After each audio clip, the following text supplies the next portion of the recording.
Welcome, everybody. This is Jason, and the name of this week's workshop is Think Inside the Box. This is all about converting CAS accessories into accessory box accessories. So let's have a look. What are accessory boxes? Accessory boxes are boxes that apply an XMOL's collection value over a sim as if it were an XTOL. So, in layman terms, an accessory box can add or remove accessories the same way that an overlay box can add or remove overlays, skin overlays. They work on the same principle. What is the advantage of having accessory boxes? The main benefit of creating accessory box only accessories is decluttering your CAS bin. So in my games, I have weapons, I have musical instruments, I have other special use only accessories like Ghostbuster accessories. For example, the accessories from this set for Witchfinder General. They're accessories that I don't use super frequently. I don't need them cluttering up my CAS because it takes longer to find what you're looking for. So I converted them to accessory box accessories because that makes them more easily applicable. You only have to use the accessory box to apply them or remove them. The first thing we do, we select the first of the XMOL, first in the resource tree, then in the resource list. Then we look for our flags property. The flags are currently set to 08. It appears in body shop. It's not enabled for townies. So what we can do, we change that to a 9, or we can also change it to 1, which is enabled for townies but not visible in CAS. We commit in the XMOL and then we just save, and we do that with all of our XMOL. Once we've done all of the XMOL editing, we switch over to the resource tab, and you see that group value there. What we do, we copy that. We right click anywhere in the resource list. We select add in the dropdown. We add the COLL and the 3IDR resources that I provided in the workshop post. We select the COLL in the resource tree. Then once again from the resources, remember we're still in the resource tab. Where the instance value is, copy over that and paste the group value that you copied from the XMOL. We don't commit, we don't hit force commit there because that will mess it up. We then select the 3IDR. We do the same thing there. We copy over the instance and we paste the group value. You should see now that there are two 3IDR with the same group value. One is italicized, that's the one that we just added, and one is normal, it looks straight. The one that was already there, the one that has the straight characters, we right click on that in the resource tree and we select delete from the drop down. We don't need that anymore. Then we switch back to the plugin view. We select the newly added 3IDR resource. We select the second line, the one that says text lists. And then over on the right side of the plugin in text lists where it says group, we paste over the group value that we've already copied. Then we can commit and we can save. Now we go to the low range 3IDR. So we have 3IDR that correspond to the binks, and we have 3IDR that correspond to the XMOL. The ones that correspond to the binks are usually numbered from 1 to actually C or D, but in most cases there aren't quite that many. We select one of those, we select the first one, the 1, and we click the package button. So once the resource pop-up opens, we scroll down until we find collection. We click on that, we drag that directly into the 3IDR plugin. So we're just dragging it from the pop-up into the plugin. Then we select the collection that was already there, and we're just going to delete it. Another way to do this, we just right click on that line and we select delete from the dropdown. The next thing that we do, we select the collection that we already added in and we move that up to the position of the collection that we just deleted. So it's occupying the third line, the same one that the old collection resource was occupying. Then we need to configure the accessory box. So we open the accessory box template provided. Or optionally, we can clone that to create a standalone accessory box. And we select the beacon in the resource tree and the first beacon in the resource, the one that says overlay tuning. This tells us how many total accessories there are. We edit this as necessary, so we change that value. In this case, we're only adding 2, so we change that value from 10 to 2. We commit and we save. Then we select the TRCN, the second TRCN, the one that says overlay GIDs in the resource list. You can see here in the template before, we have this thing that says thing 1, thing 2, and then thing 3, and so on. This is an overlay box template for building your own. So what we need to do, we need to change that to whatever the name of whatever accessory we're adding. So in this example, I replaced thing 1 with iron helm and thing 2 with steel helm. We just replace all of the text in the TRCN. We want to maintain that last part, the part that's in parentheses, and we can commit that TRCN. We select the third TRCN, the one that says overlay genders. We're essentially doing the same thing. In the template, we've got the text that says thing 1, thing 2, thing 3, etc. We're just replacing that, as I did in the example here, with the name of the accessory that we'll be adding. So I've got iron helm and I've got steel helm. We retain the last part, the part that's in parentheses. Then we can commit that one. It's easiest to start with the last, so we select the last 4 characters of the first accessory. We paste those in line 0 there, where it says iron helm last. Then we select the first 4 characters, the ones that begin with 5F. We paste those in line 1, the one that says iron helm first. We repeat with, in this example, steel helm, last 4 first, first 4 last, and we just go down the list with any other accessories that we're adding. We commit and we can save. Then we select the third beacon, the one that says overlay genders in the resource list. This is the one that controls whether an accessory is available for male, female, or both. So it's basically an on-off switch. If you want to disable it for males, for example, you would change that value to 0. If you wanted to disable it for females, you would select the female line, line 1 or line 3 in this example, and change that value in the decimal to 0. Then we just make our edits, we commit, and we save. Then we select the str in the resource tree, and we select make action string prim string set in the resource list. I believe that's string 1 in this package. You can see where the original text says add thing 1, add thing 2, remove thing 1, remove thing 2. We just need to replace that with the names of the accessories that we'll be adding and removing. We commit, we're done with the str. If you want to make this a standalone object, go to the GID, select the GID and just generate a new GID with the hash generator or however you normally would, and paste it over that GID. We can also change the file name if we want to. We commit the GID. Then as a last step, we go to the TXTR. We right click on the image, we build DXT, and we can replace that with our own custom accessory box image. We build, we commit, we save, and we're ready to test.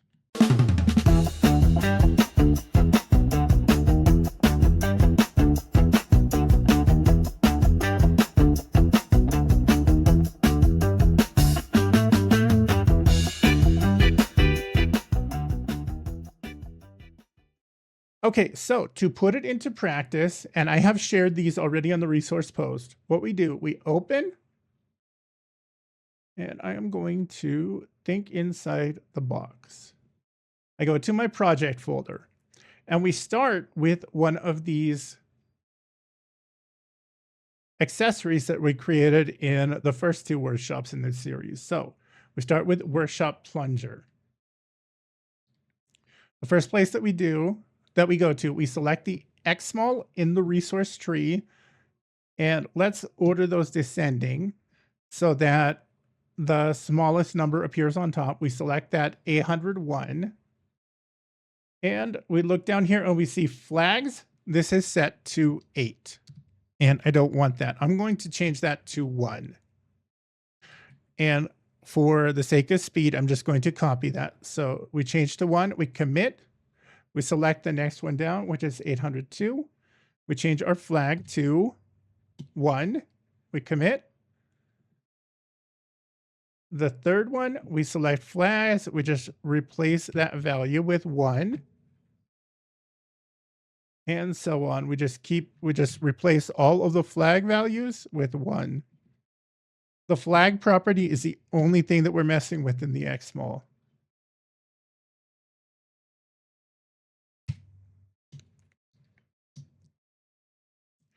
And then we go to the resource tab. From the resource, we're looking for group. So we just copy group, Control C. And then we just select any any resource in the resource list here. We right click and we go to add. And in the resource post, I have shared these. William created them specifically for building accessory boxes. So we select both of those. And what that's going to do, that adds a new call and a new collection 3 IDR. So we select the call first. We're still in the resource tab. We select the call in the resource list. And here, where it says instance, we're just pasting the group value for this accessory. So we paste. We don't need to commit. If we click force commit, it will mess it up. So we just paste the value and then we move on to the 3 IDR. You can see we've got 2 different 3 IDR here. We have the one that was already there and we have the one that we added, which is italicized. So we select the one that's italicized and we paste over that collection value. Then we go to the one that was already there. You see, they have the same value now. So we go to the one that was already there. We right click, we delete, then we bounce back to the one that we added. We go to the plugin view. Then in text list, select the text list, the second line item in the plugin, and we just paste over that group value. Then at this point, let's commit and save all of the previous changes. Okay, then we select the first of the low range 3 IDR. These are the ones in this resource or in this accessory, they go from 1 to 8. So we select 1. And let me refubulate my presentation a little bit. So, because we need to be able to see the package resource pop up. So we click on the package button and it shows us this pop up here.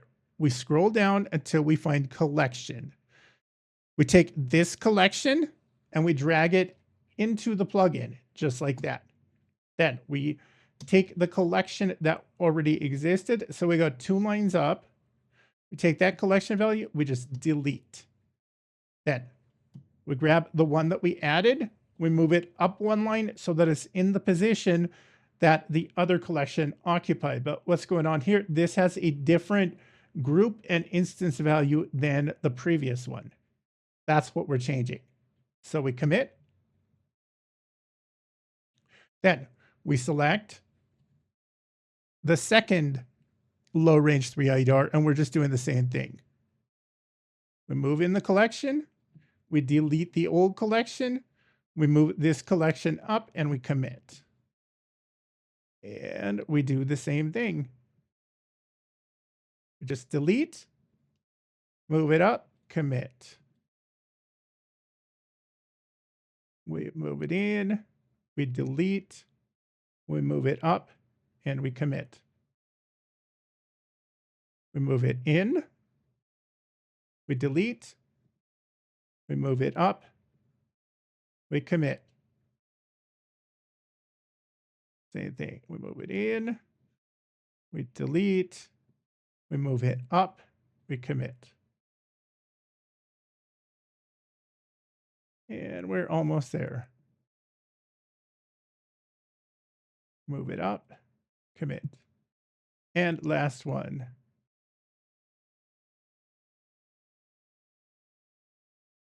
And that's it. That's our first accessory. Now, what we want to do, well, we've still got that group value copied. I go to my trusty notepad.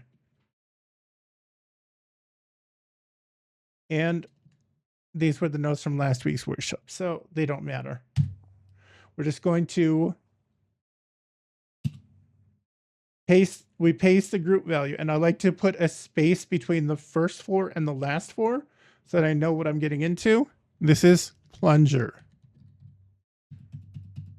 And this is handy if you're working with a whole bunch of accessories. Probably not as important today, but it's definitely helpful to learn this technique. So we made our changes and we can just save. I have a So question, and yes. it might just because I woke up not too long ago. So you had two files, a call and a 3IDR that you had put in there. If I wanted to use like a hat accessory, do I go into like the hat files to go get that information to extract it? Or where Mm, would you extract the call and the 3IDR that you want to use for this? okay. So we go to these are two items that William pre-extracted when he created Uh-huh. the accessory box template.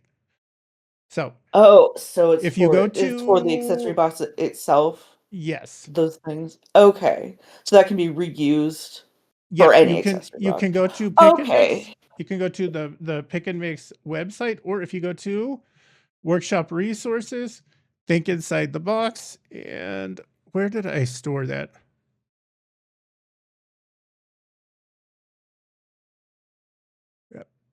Okay, so accessory box template, collection resources. So Got you. Okay. grab this zip here, and it should That's contain the actual 3IDR and, or okay. no, I'm sorry, the call, the 3IDR and the two XML files.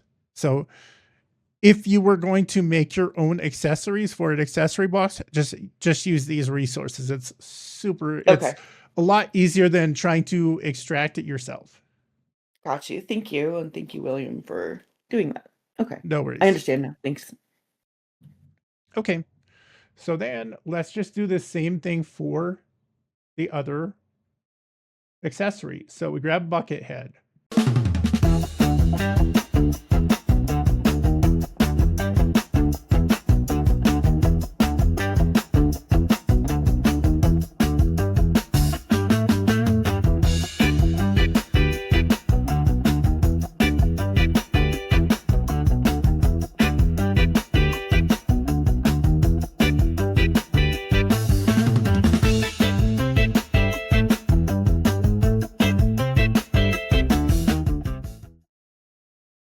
And we delete and we move up and we commit.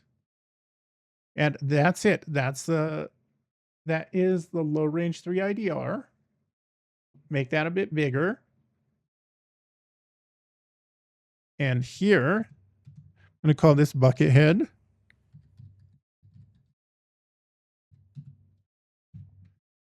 And I just like to split the first four from the last four so that I can just plug those right into the beacon on the accessory box.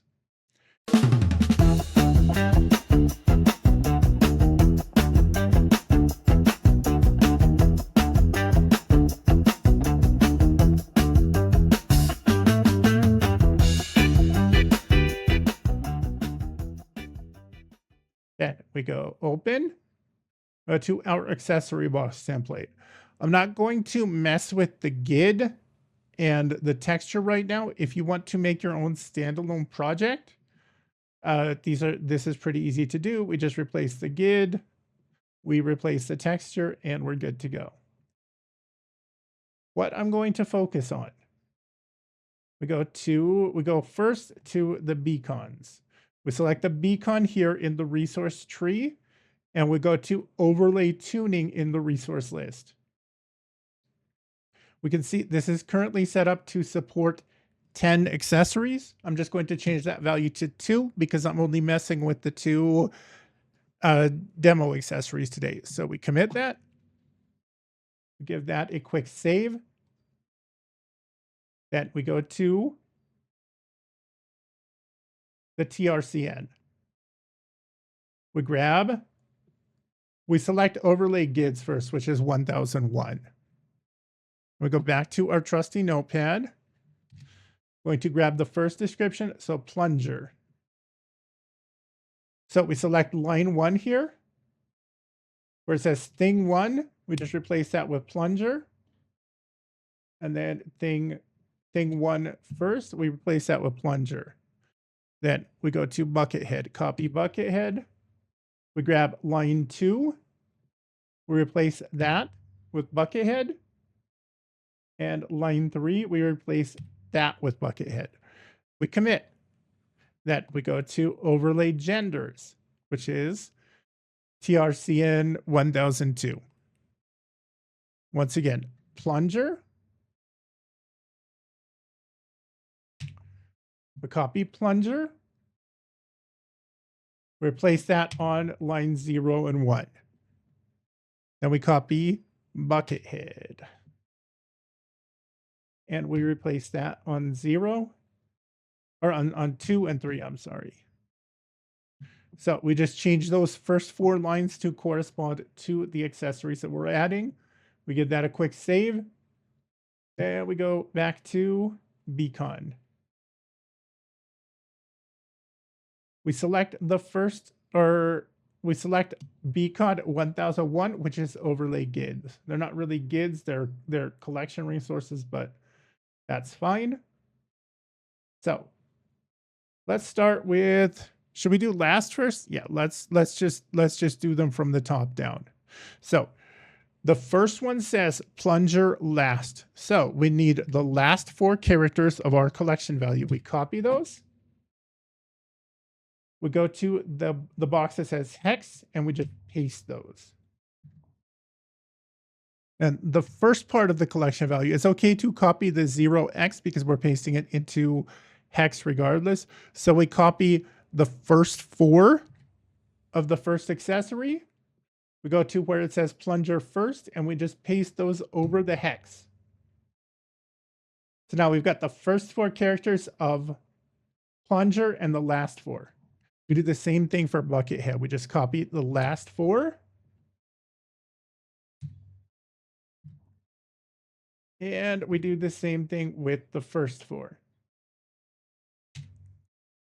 We commit. And then we go to overlay genders. Now here, because it was originally enabled for both, it's fine. But for example, if I wanted to disable this for male, I could change that to 0. So if I were to do that, the pie menu on the object, the dynamic menu would only appear for female, but I don't want to do that. So we're just not going to mess with it. Then we go to our text list. That's the str in the resource tree. Then we go to make action prim string set. Make action string prim string set. You can see the first thing says add thing 1, remove thing 1. So the first 2 lines, just like with the 2 beacons, these are a pair. So what we can do, we replace thing 1 with plunger. So we just add a plunger, remove plunger.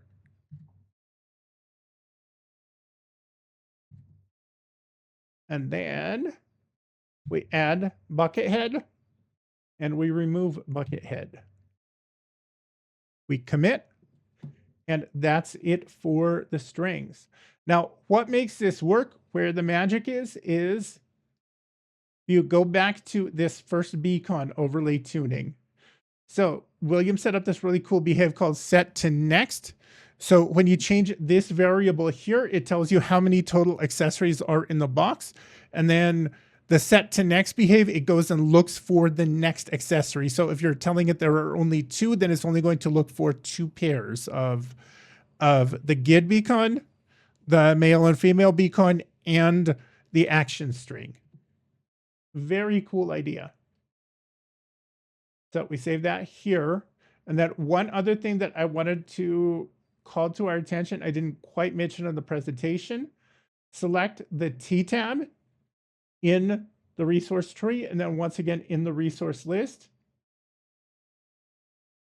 Now we've got this add or remove dynamic. So this is the dynamic menu.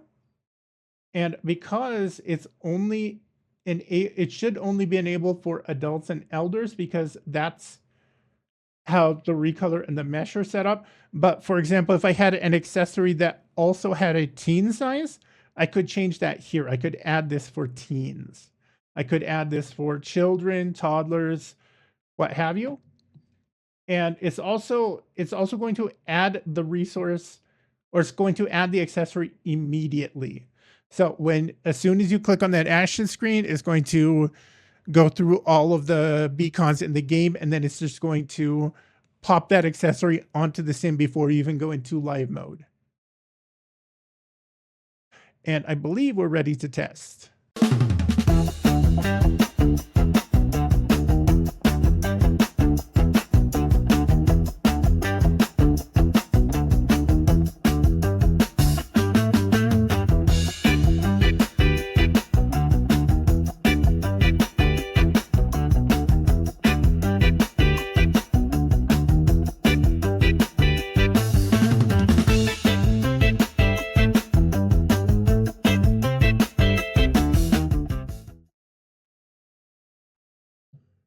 Okay, so we've got our test sim, we've got our accessory box.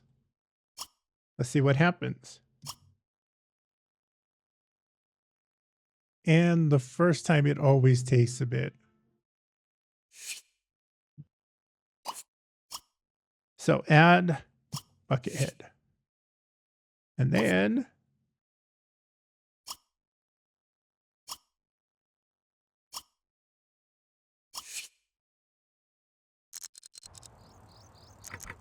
there you go. That is how to start with CAS accessories and make them accessory box accessories. So plunger, remove, bucket head. There you go. You can add and remove them from that dynamic menu, and that's it.